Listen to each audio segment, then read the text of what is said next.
এই যে বন্ধু আমার বেগুনের জমিটা দেখতে পাচ্ছেন, এই রকম গাছ হয়ে যাচ্ছে। 10 কাঠা মাটিতে জমি আছে। এটা গাছ কিন্তু ভালো ছিল এর আগে, কিন্তু দেখেন এই গোড়ার মধ্যে পাতাগুলো এইরকম হয়ে যাচ্ছে। এটার 10 কাঠা মাটিতে জমি আছে, তার মধ্যে অর্ধেক গাছই হয়ে গেছে, লেগে গেছে।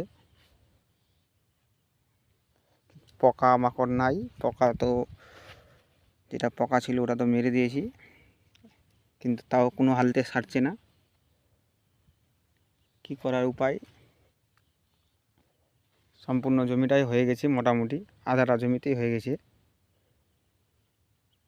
এগুলো গাছে বেশি একটু হয়েছে। এটা গাছ ভালো আছে, এটা গাছে ভালো। আর যেটা গাছ খারাপ হয়ে গেছে, এই গাছটা দেখেন, এই গাছটাতে অনেকটাই হয়ে গেছে, সম্পূর্ণ গাছটাই একটাও কিছু নাই। সার দিয়ে দিয়েছি, সার দোকানের পদ্ধতি দিয়েছি, দোকানে যেভাবে বলেছে ওই রকমই দিয়েছি। এই গাছটাতে ছিল না, কিন্তু আজকে দেখা যাচ্ছে যে ফির এই যে এগুলো পাতাতে এইরকম হয়ে যাচ্ছে, তারপরে সম্পূর্ণ গাছটাই হয়ে যাচ্ছে। এই গোড়ার পাতাতে ছিল না, এই উপরের পাতাগুলো তো হয়ে গেছে।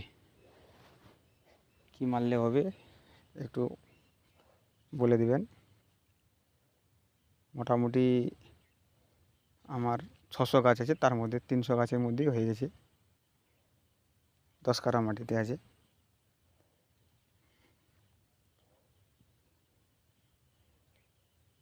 জমিটা দেখাই দিচ্ছি।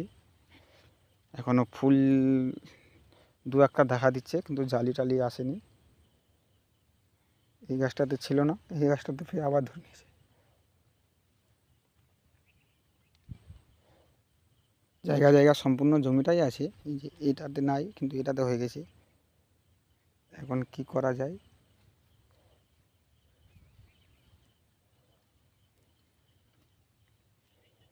দোকানে পদ্ধতি স্প্রে করছি, কোনো রেজাল্ট হচ্ছে না। কি করলে হবে?